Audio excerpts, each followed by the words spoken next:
Taking a trip through Europe is one of the best experiences. In today's video, I'm going to give you a few tips to make your solo trip to Europe better. First, let's talk about the entry requirements. If you are from a visa-exempt country like the United States or Canada, you are going to have to apply for the ETIAS. This is the European Travel and Information Authorization System, ETIAS. I want you to know that this is not a visa. This is an electronic travel authorization for you to enter the Schengen countries. Also, not all of the countries in Europe are going to have this. So you're going to have to check the additional requirements to get into those specifically. In today's video, I'm assuming that you're trying to go, to the very popular European countries, France, Italy, Spain, so on and so forth. And this is what this applies to. You are going to need a passport, you need an email, and you're going to have to pay the fee. It's about €7. And all of this is done online. The electronic travel authorization, it's going to be valid 3 years or whenever your passport expires. I think mine expires in 2026. I have not been to Europe in a few years. I was traveling before they started implementing this new entry requirement. Since it's valid 3 years, and if you are planning to do maybe some long-term travel, I think this would be awesome because you can go to Europe up to 90 days within 180 days. I like to tell travelers who are first time visiting, if you have the flexibility to try to visit Europe maybe a month or more. I'd recommend 1 to 3 months. Rushing, if you only have 3 to 5 days, maybe a week and a half, there is just so many places to see, and country hopping, city hopping, you're not going to see as much if you're doing it that way. So try to take your time and spread the top places that you want to visit, spread them out. At least a week, come on. Of course, you're going to need to have your passport if you're doing Western Europe. Some of the countries north or southern, you're going to need this ETIAS, so keep that in mind. Next up is going to be your flight. For those of you who do not have that time, and you're like, Janelle, I ain't traveling for nobody's 3 months.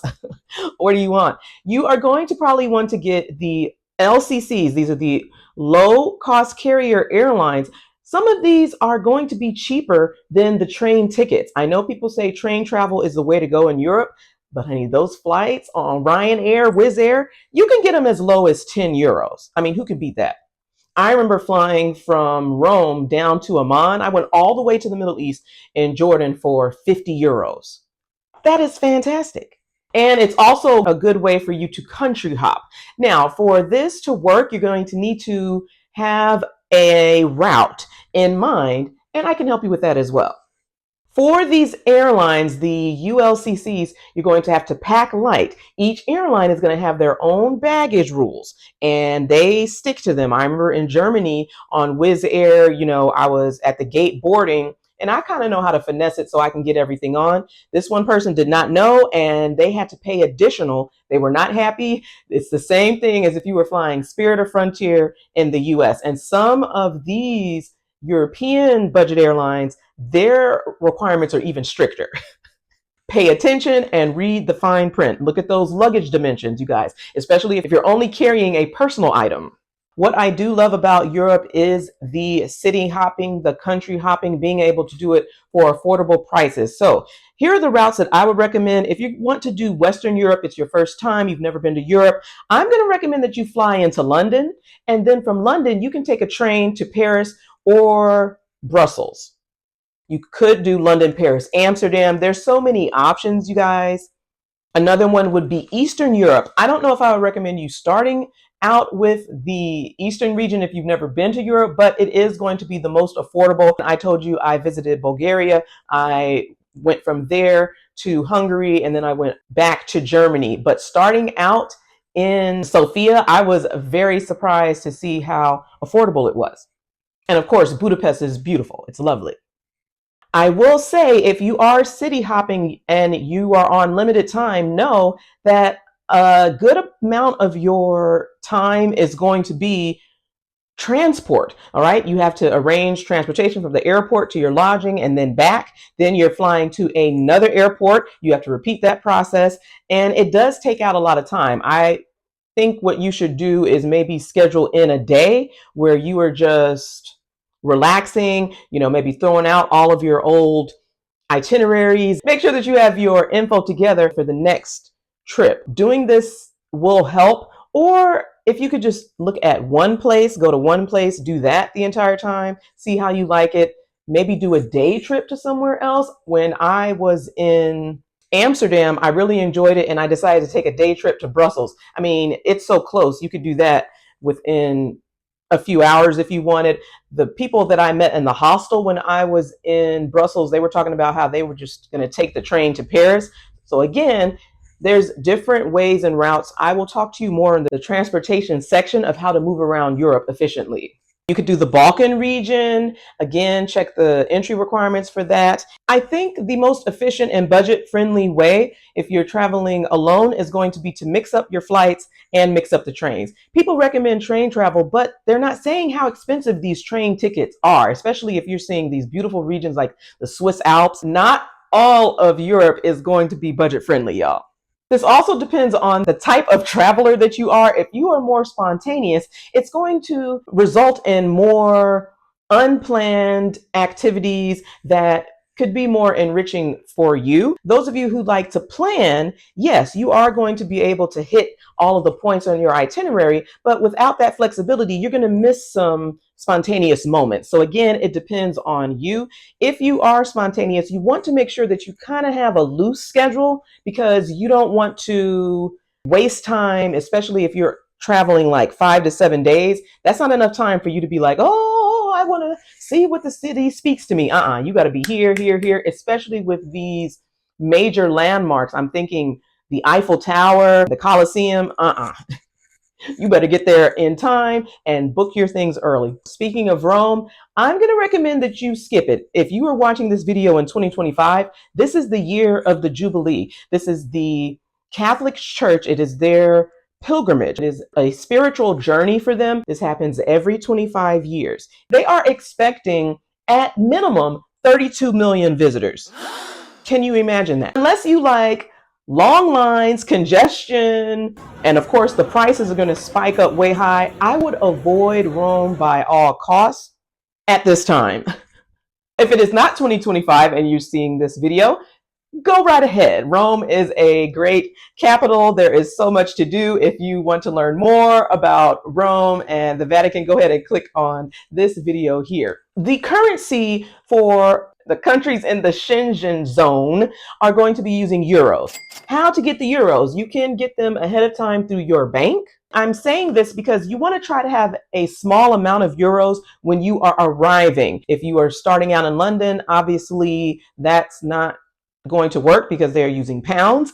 Always have a small amount of the currency where you're traveling to because you don't know what costs can come up. Maybe you want to get some snacks, arrange your transportation. And if you're going to London first, for the first time, of course, you're going to be there for a few days. As I always have told you guys, try to avoid exchanging money at the airports. The exchange rate is not going to be in your favor. They know all these travelers are going to come in and you're actually going to lose out. That's why I say I exchange a little bit. If I already was not bringing euros over, I'd say 50 to 100 US, very small. And then when you get to the city center, you can exchange the rest of your money. But if you're combining London with France or London with Spain, you want to make sure that you have the right currency. I always exchange my money in the city center. Also, carry a mix of cash and cards. Not all of Europe is going cashless. There are some regions that are going in that direction. I mentioned when I was in Norway and Sweden, I mean, it's completely cashless. I loved it. There are some places, if you're going to the countryside where it's really beautiful, you might want to have your cash available. If you're withdrawing cash, I would use ATMs at the bank. Those are vetted for, and I don't think you're going to have any problems. Check with your bank to make sure that they are not charging you high fees to withdraw from the ATMs when you're overseas. Now we're talking about when to visit. I already mentioned the year of the Jubilee for Rome. If you were thinking about Italy, of course, there are going to be other cities of Florence is lovely. You have Venice. There were some things that happened to me, but Italy, I do recommend it for sure. Timing the trip is going to be important because of the weather and the crowds. You have high season, you have shoulder season, and you have low season. High season is going to be May to August. That's when the kids are out of school and people are out everywhere. If you are going to Rome in the summer during the year of the Jubilee, I'm going to pray for you because you are going to be getting your patience tested. Okay. The months I didn't mention were April and May. That's going to be shoulder season. Also, September, October. The weather is kind of pleasant for those months. You can try to go there. I remember one time when I was in Rome, it was around September, and the weather was beautiful, you guys. It really felt like spring, even though it was September. It was a cool breeze. The sun was out. About mid-September, that second week is when summer vacation ends and the kids go back to school. So that's when you probably would want to venture out to the countries in Europe. The low season is going to be November to March, and it's not as crowded. I'm not counting December. December is big for people who want to go to the Christmas markets. And then you have New Year's Day, New Year's Eve. That is also a popular time for people to be visiting as well. These are also the cooler months. Obviously, Northern Europe is going to be cold in the winter. Southern Europe is going to be hot in the summer. I went to Iceland in the month of February. It was unpleasant. Like, why would you pick the coldest region of Europe to go in the winter? I mean, it was scenic and beautiful, but I froze the entire time. If you're going in winter, it will be spectacular just for the Christmas markets. It's just the smell of Christmas when you're in those markets. You can buy all the trinkets. You see all the activities they're having, Christmas concerts. You can get the mulled wine. It is a joy to experience. And as I said, in the spring and fall, you are going to have fewer crowds and the weather is going to be better. It's going to be cheaper. The prices are going to be lower, whether it's lodging, flights, all of that. You know, these prices fluctuate. We're talking about the buses, the trains. This is why I'm telling you when you should visit. If you look at my shirt here, I have not been to Ireland, y'all. If anybody's been, go ahead and leave me some tips in the comments. I haven't been to Portugal. I also have not been to Copenhagen. I want to go to Denmark, see what the Danish are doing, because I remember watching, what's that show? The Bear. I am definitely missing out on some of these European countries. You know when to visit, you know which region you are going to go to, and you know the weather. So now it's time for you to pack. I cannot emphasize this enough. Pack light. In Europe, all around, they have these cobblestone streets. On TikTok, I have seen it every time. These people are lugging up multiple suitcases. They are struggling. They don't have on proper shoes, and they just look miserable. The streets and stairs really make this difficult if you are not packing light, you guys. I'm going to recommend a backpack. Backpackers, y'all give me a backpack emoji in the comments because y'all already know. And then within that backpack, what I would like to do is pull out a light day use bag. It could be a crossover bag, just something that you can use day to day, because who's lugging around a big old backpacker's bag? That is only when you are going from country to country, city to city. If you want to do your shopping, of course, you're going to be bringing additional luggage because you need to have a place for your newly purchased items to go to. But remember, you are going to have to carry those yourself. This is a solo female travel channel. And if you're packing light, remember to wash your clothes. Now let's talk about where to stay. One of the reasons I like Europe travel so much is because of the lodging. I'm talking about hostels. Some of y'all looking at me crazy. Yes, this is one part of the world where I will always stay at hostels. It doesn't matter north, south, east, west. Lakers in 5. Europe in 5. I don't even know if you guys get that reference. Anyways, there's great backpacker communities that you can find if you are into that. This is the best continent in the world for hostels. They are well designed. They have rooms for women. They have rooms for men. The hostels offer social atmospheres. They offer tours if you want to walk around and see the city when you are first arriving, and they have quiet spaces for you to relax. Of course, there's USBs, places for you to charge in your devices. I talk more about this in my Amsterdam video. I even stayed at a Black owned hostel. Come on. Budapest had lovely ones. I'm trying to remember if I stayed in any hotels. Now, y'all, I will say I did used to live in Spain, España, and this was in my 20s. So I have not been there since. I'm sure maybe some things have changed, but I'm still going to be in those hostels. Ones that I have known to be great would be the Generator. They offer activities. There's kitchens where you can do your cooking. They offer breakfast. Sometimes breakfast is included in the price. It's a great way for you to meet people. Believe it or not, I am kind of getting more introverted the more I am on this channel with this YouTube. But in hostels, I kind of just have to switch. It changes because it ends up being a better experience for you if you are social. Staying in the room with people is a great way for you to meet people from all around the world, hear their stories. Sometimes they're going to have better itineraries than you, and they are very warm and inviting. It's all about matching that energy. I can tell you pretty much every time I went to a country in Europe and stayed in a hostel, it was not a bad experience at all. I remember going to the concentration camp in Germany.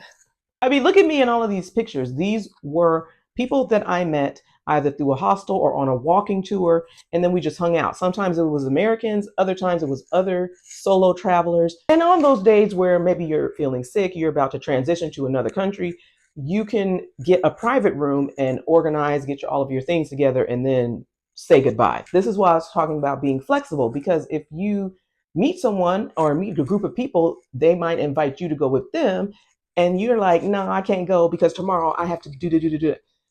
This is why sometimes I don't be planning, because I'm gonna go do that. Like, I have a FOMO, y'all, and I'm very flexible. So this works for me. If you are like, the way you're talking to Janelle, I'm already getting anxious, then don't do it. Activities. There are plenty of free things for you to do while visiting Europe. It's one of the best places in the world, in my opinion. You can do this by starting out the walking tours, and of course, plan to see the major attractions. Paris, London, I'm going to say Czechia, Prague. Are you kidding me? Being there in the winter, it is like you are living in a postcard. It's a postcard, true postcard moment. These capital cities, they are easy to navigate. I think it's just the perfect itinerary, really. You can just walk around, you can window shop, you can thrift shop where you're getting souvenirs, unless you have a small backpack, just a personal item. So again, it is up to you. If you are city hopping, make sure you see the iconic landmarks first, and then you can decide where to go later. I saw a comment on Reddit where somebody was saying how they spend their days. They will go, to maybe to a major museum and then go to a cafe, have a coffee, then maybe go to a park, come to another cafe, have a drink. So you see how they're leisurely strolling around, and then maybe go back out again, do some shopping, go back to a cafe. You need to have that downtime where you are just relaxing, because if you're just on the go, on the go, on the go, on the go every single day, plus you are traveling to and from countries, you're going to get exhausted. And I don't like that kind of travel. I schedule in days of rest, y'all. And you can even do this if you are only staying within one country, one city, because then you can see more of it. There's museums, of course, the restaurants. We haven't even got to the food section. There's cultural experiences. You can sign up with Get Your Guide. There's Viator, or you could just go to the local tourism sites. You can check out the tourism websites. You're going to be good to go in Europe. I guarantee it. Getting around Europe is going to be easy to navigate. For the train, I'm going to recommend Seat 61. This is something that I really have not used yet, but it is a valuable resource and it can help you with your route, especially if you're trying to do the train, the bus. There's so much valuable information on there. So check out seat61.com. There is also Omio. I don't know if I'm saying that right, y'all.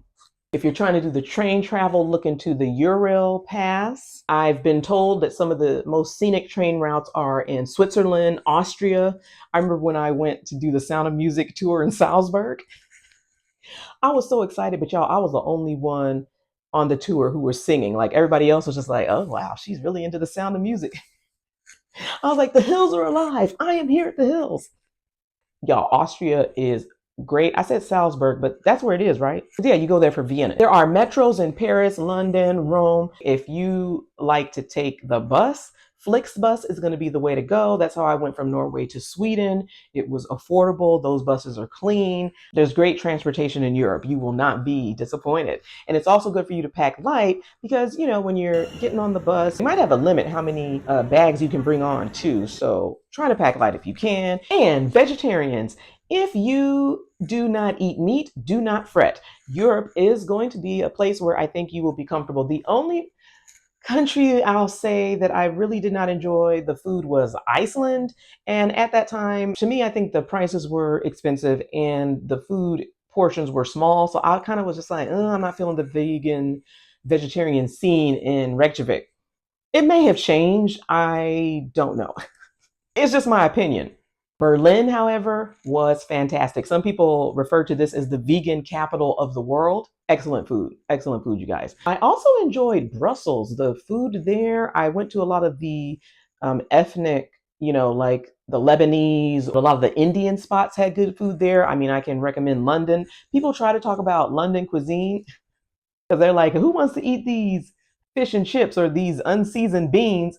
I can get good Indian food anywhere, y'all. It don't matter. Amsterdam has great vegan options. I remember going to vegan junk food bar, I believe it was. They really had great presentation of the food there. It always does not have to be just fries and burgers, okay? We are vegetarians. We travel the world too, and we eat more than just salad. I recommend that you go to Happy Cow so that you can get more information on the places to go where you can eat. Also, your hostels typically will serve you the basic European breakfast. It has more bread, I would say. They're going to have, the jams, maybe some scones. I'm thinking of London here. They'd have the British breakfast. And to me, it was good. They had tofu eggs. So I don't see why people are harping on London talking about the food is bad. The food is bad. That's just on TikTok. You also can go to the local markets. This is going to be a budget tip for you. You can try to, purchase your vegetables, get some rice, pasta, whatever, and you can make your own food back at the hostel. I saw a lot of families doing this when I was in the Netherlands. It's a great way to save money. Is Europe safe for women? I want you to look up the Solo Female Traveler Safety Index. There you can get more information about these European countries. I tend to use this back in the day when I first started traveling. I looked it up and saw that Iceland was very high at the top of the list. It wasn't one of the first European countries that I went, but I was like, oh, I can go here with no problem. Like I told you, the only bad thing was that it was so cold. But you're going to see that these countries in Europe, you don't really have anything to be afraid about. Now, maybe with Rome, these larger capitals worry about the pickpocketing. This is a continent that I've traveled extensively. As I told you, I studied abroad in Spain, and any chance I get, I'd like to just stop over there. That's why I flew down to Jordan from Italy. The areas where you have already traveled, it makes it easier for you to venture out to others in the continent. And at some point, I am going to check off all of the countries, hopefully, in Europe. Traveling while Black, I did not have any issues. I did mention one incident that occurred in the Fiumicino airport, but that you can learn more about in my Rome travel guide. As far as safety, I would take precautions just like I would if I were to be in the US. I would say the US is more dangerous for sure.